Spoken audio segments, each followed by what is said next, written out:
We created a machine, and the oil was starting. We were energy independent. We were within 4 months of energy dominance. We were going to be supplying all of the natural gas and oil to Europe, all of it as far as I was concerned.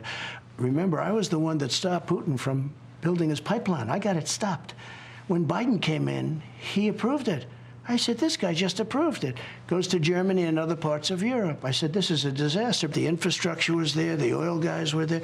We were going to make so much money as a country. You look at Saudi Arabia. You look at the wealth that they built. We have more oil than they do. I got Anwar approved in Alaska. It's as big or bigger than Saudi Arabia. The first day of the Biden administration, they terminated the deal. Ronald Reagan tried to do Anwar. He was unsuccessful doing it. Bush tried. Everybody tried to do it, all for years and years, for 60 years. I got it done. It was all done. They're getting ready to drill, and Biden ended it. It's all true. Donald Trump ripping into President Biden's oil agenda last night with Bret Baier, accusing him of destroying any progress made on the push for energy independence in America. Look where we're at. South Dakota Governor Kristi Noem joins us now. Governor, it's what would have been, and Anwar has not been developed. Is there anything we can do to change that? Because the American people are not on board with high gas and oil prices. We need a new president. We need a new president in the White House that makes very different decisions. And President Trump is exactly right. He did shut down Anwar right away. He also killed the Keystone Pipeline on day one in office. That was going to come through South Dakota and help us through the middle of the country get the resources that we need to run our industries. And the fact of the matter is that we're stronger when we're energy independent, when we produce our own food in this country. And Joe Biden has made both of those much more vulnerable. All right, President Xi Jinping, a dictator, as you know, called by the president a dictator yesterday, not the best diplomacy. The president also said when it comes to the balloon that the President Xi was embarrassed by it and had no idea it was there and was angry that it was shot down. And according to the intelligence community, that was the intelligence that not should have been said publicly. Can you imagine if Trump did that? I can't.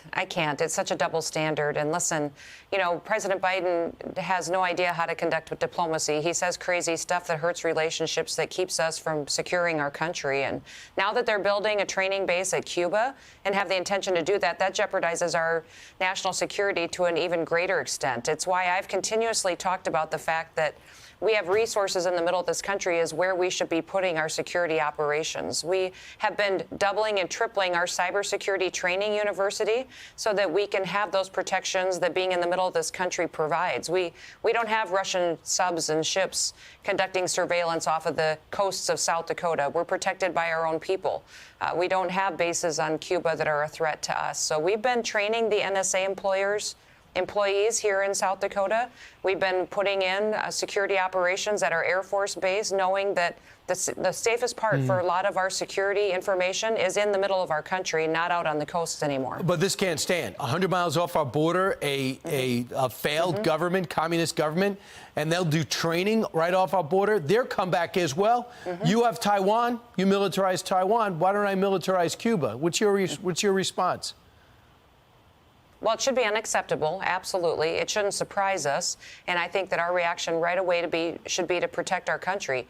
Move our necessary security operations to the middle of the country so that we have them protected by our people, by our landmass. This isn't a new thought. We've talked about doing it for years. We need strong action. Right. And then we need to go out there and make sure we're shutting down that camp and not allowing it that close to the United States of America. That can't stand, and that's a no-brainer. How do you talk to China and that not come up? Meanwhile, Governor Noem, domestically, you have a mission, and that's to fill some of the thousands of jobs that you have open. Here's the ad that you're releasing. Listen.